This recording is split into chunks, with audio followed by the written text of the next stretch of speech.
હાલો friends, હું છું નૈના અને નૈનાના ગુજરાતી કિચનમાં તમારું સ્વાગત કરું છું. આજે આપણે બનાવશું મેથીના મુઠિયાનું શાક. આ રીતે તમે મેથીના મુઠિયાનું શાક બનાવશો તો નાનાથી લઈ અને મોટા બધાને ભાવશે અને ખાવામાં બહુ ટેસ્ટી એવું લાગે છે.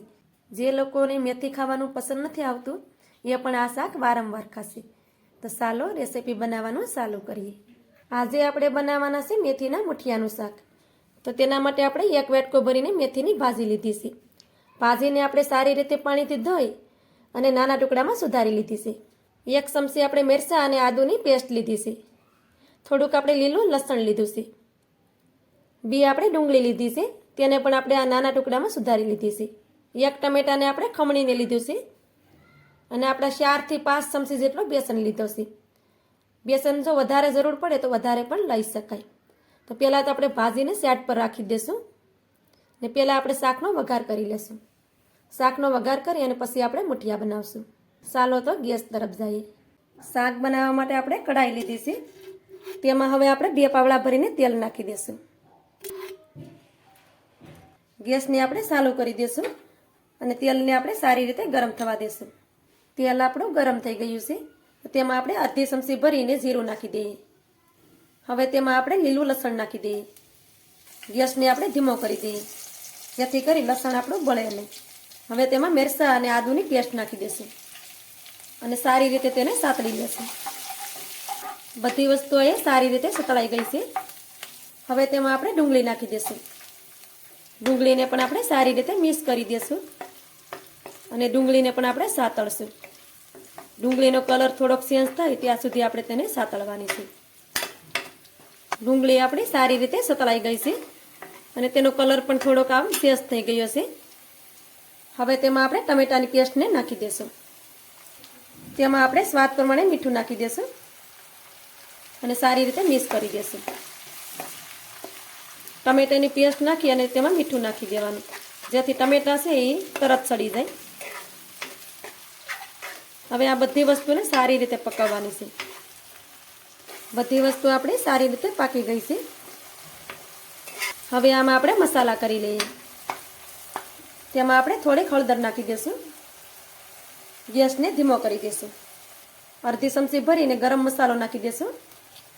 મુઠિયાના શાકમાં ગરમ મસાલો બહુ સરસ લાગે. અડધી ચમચી આપણે તીખું મરચું નાખી દઈશું. થોડુંક આપણે મોળું મરચું નાખશું.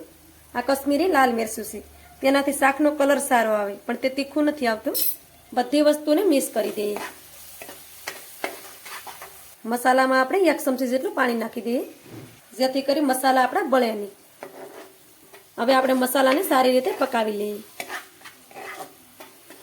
મસાલા બધા કરી અને સારી રીતે પહેલાં એને મિક્સ કરી દેવાના. પછી આપણે એમાં 1 ચમચી જેટલું પાણી નાખી દેવાનું જેથી કરી મસાલા બળે નહીં. મસાલા બળી જાય તો શાક ખાવામાં ટેસ્ટી નથી લાગતું અને તેની ફ્લેવર બગડી જાય છે. મસાલાને આપણે સારી રીતે પકાવી લીધા છે. તમે જોઈ શકો છો કે તેની ઉપરથી આમ તેલ પણ દેખાય છે કેમકે મસાલો સરસ એવો પાકી ગયો છે. હવે તેમાં આપણે 1 ગ્લાસ ભરીને પાણી નાખી દઈએ કેમકે આમાં હજી આપણે મુઠિયા નાખવાના છે. હવે સારી રીતે મિક્સ કરી દઈએ. તમારે જેટલો વઘાર રાખવો હોય એ પ્રમાણે તમે પાણી નાખી શકો. બધી વસ્તુને સારી રીતે મિક્સ કરી દીધી છે. હવે આપણે તેનું ઢાંકણ બંધ કરી દઈએ અને ગેસની ફ્લેમને ધીમી કરી દઈએ અને શાકને આપણે પાકવા દઈએ. શાક આપણું પાકે છે ત્યાં સુધી આપણે મુઠિયા બનાવીને રેડી કરી લેશું. હવે આપણે ભાજીને એક મોટા વાસણમાં નાખી દઈશું. તેની સાથે આપણે ચણાનો લોટ પણ નાખી દઈશું.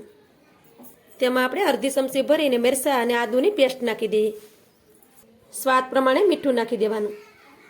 અડધી ચમચી ભરીને આપણે મરચાંનો પાવડર નાખી દઈએ. અડધું પાવડું ભરીને તેમાં આપણે તેલ નાખી દઈએ. થોડીક આપણે હળદર નાખી દઈએ.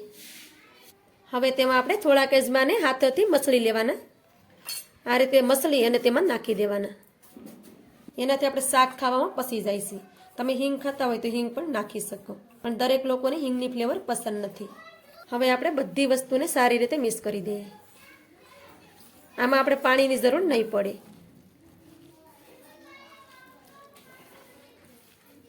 આમાં મને બેસન થોડોક ઓછો લાગે છે તો આપણે એમાં 2 ચમચી જેટલો બેસન ફરીથી નાખશું. તેમાં આપણે 2 ચમચી જેટલો બેસન ફરીથી નાખી દઈશું અને સારી રીતે મિક્સ કરી દઈશું. બેસનની આપણે આમાં જેટલી જરૂર પડે એ પ્રમાણે તમે નાખી શકો. આ રીતે આપણે બધી વસ્તુને સારી રીતે મિક્સ કરી દીધી છે. બેસન પણ સારી રીતે મિક્સ થઈ ગયો છે. હવે પહેલાં આપણે હાથોને સાફ કરી લેશું. હાથોને સરસ ધોઈ અને તેમાં થોડુંક તેલ નાખી દેવાનું હાથોમાં આ રીતે, અને હાથોમાં લગાવી દેવાનું. પછી થોડો થોડો લોટ આ રીતે લેતો જવાનો, અને તેમાંથી આપણે મુઠિયા બનાવવાના. આ રીતે આપણે આ રીતે ગોળ મુઠિયા બનાવવાના છે. તમારે લાંબા બનાવવા હોય તો એ પણ તમે બનાવી શકો. આ રીતે આપણે બનાવશું. તેને આપણે એક ડીશમાં રાખતા જાઓ. આ રીતે આપણે બધા મુઠિયા બનાવીને રેડી કરી લેશું. આ રીતે આપણે બધા મુઠિયા બનાવીને રેડી કરી લીધા છે. શાક પણ આપણું સરસ રીતે ઉકળી ગયું છે, તમે જોઈ શકો છો.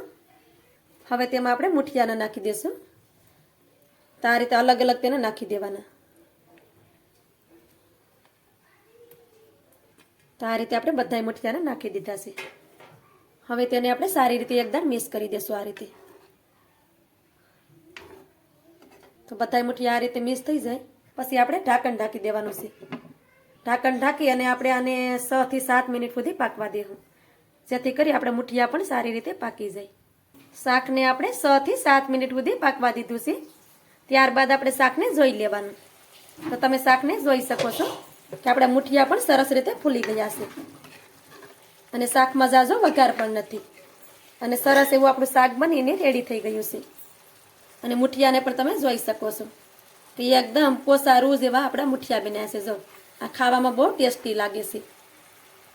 જેને મેથી ખાવામાં નથી ભાવતી એને આ રીતે તમે મુઠિયાનું શાક બનાવીને દેશો તો તમે એને જેટલી રોટલી દેશો ઓછી જ પડશે, કેમ કે ખાવામાં બહુ ટેસ્ટી લાગે છે. હવે આપણે ગેસને બંધ કરી દઈશું અને તેની ઉપરથી આપણે લીલા ધાણા છાંટી દઈશું. ગેસને આપણે બંધ કરી અને પછી આપણે ઉપરથી જ લીલા ધાણાને છાંટવાના. એની ફ્લેવર પણ સારી આવે છે, અને ધાણા આપણે આંખો માટે ફાયદાકારક છે. તો ધાણા તો આપણે ખાવા જ જોઈએ, પણ શાક સડતું હોય ત્યારે ધાણાને નહીં નાખવાના. શાક સડી જાય ત્યારબાદ જ આપણે ધાણાને નાખવાના છે.